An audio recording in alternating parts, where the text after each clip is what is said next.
ଯେ ଏଇ ଯେଉଁ ପଦଯାତ୍ରା ଆଜିର ପଦଯାତ୍ରା ହେଲା ସେଥିପାଇଁ ଆମର ଯେଉଁ ଓଡ଼ିଆ ଭାଷାକୁ ଗୁରୁତ୍ୱ ଦିଆଯାଇଛି। ପ୍ରତ୍ୟେକ ଦୋକାନ ବାଣିଜ୍ୟ ପ୍ରତିଷ୍ଠାନ ଅଫିସ୍ ମାନେ କେମିତି ଓଡ଼ିଆରେ ସବୁ ଲେଖିବେ ନିଜର ନାମକୁ, ସେଥିପାଇଁ ଆମେ ତାଙ୍କ ଭିତରେ ସଚେତନା କରିବା ପାଇଁ ଆମେ ଏଇ ପଦଯାତ୍ରା କରିଥିଲୁ। ଆମେ ଓଡ଼ିଆ, ତେଣୁକରି ଓଡ଼ିଆ ଭାଷାରେ ଆମର ପ୍ରଥମ ରହିବା ଦରକାର।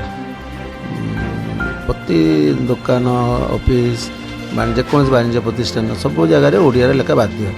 ଯଦି ସେମାନେ ନ ଲେଖୁଛନ୍ତି ତାଙ୍କ ପାଇଁ ଦଣ୍ଡବିଧାନ ମଧ୍ୟ ରହିଛି।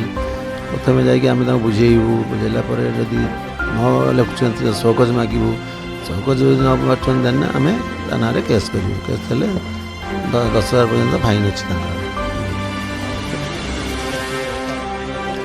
ତା ଭିତରେ ଆମେ କେସ୍ କରିବୁ କୋର୍ଟରେ କେସ୍ କଲା ପରେ ତା'ର ଫାଇନ୍ ଗୋଟେ ଅଛି 5,000 ଟଙ୍କାରୁ 10,000 ପର୍ଯ୍ୟନ୍ତ। ଫାଷ୍ଟ ଭାୟୋଲେସନ୍, ପ୍ରଥମ ଯିଏ ଭାୟୋଲେସନ୍ କରୁଛି ସହକଜ ଦେଲା ପରେ ବି ଶୁଣୁନାହିଁ, କିଛି କରୁନାହିଁ, 5,000 10,000 ଫାଇନ୍।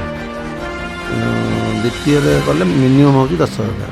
ଆଉ ଥରେ ଯଦି ପୁଣି ନ ଦେଲା ପରେ ପୁଣି ଆଉ ଥରେ ଯଦି ଭାୟୋଲେସନ୍ କରୁଛି 10,000 ଟଙ୍କା ଫାଇନ୍।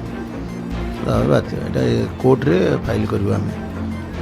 ସେ ଯେଉଁ ଖିଲାପକାରୀ ଦୋକାନୀ କି ବାଣିଜ୍ୟ ପ୍ରତିଷ୍ଠାନ, ଆମର ସବୁ ଅଫିସ୍ ଫଫିସ୍ ତ ବର୍ତ୍ତମାନ ହେଇଯାଇଛି ଗଭର୍ଣ୍ଣମେଣ୍ଟ ସରକାରୀ ଅଫିସ୍, କିନ୍ତୁ ପ୍ରାଇଭେଟ୍ ସଂସ୍ଥା କି ଦୋକାନ ବଜାରରେ ଲେଖିନାହାନ୍ତି ଯେଉଁମାନେ ତାଙ୍କୁ ସଚେତନ କରିବା ହେଉଛି ମୂଳ ଲକ୍ଷ୍ୟ ଆମର। ଏଇଟା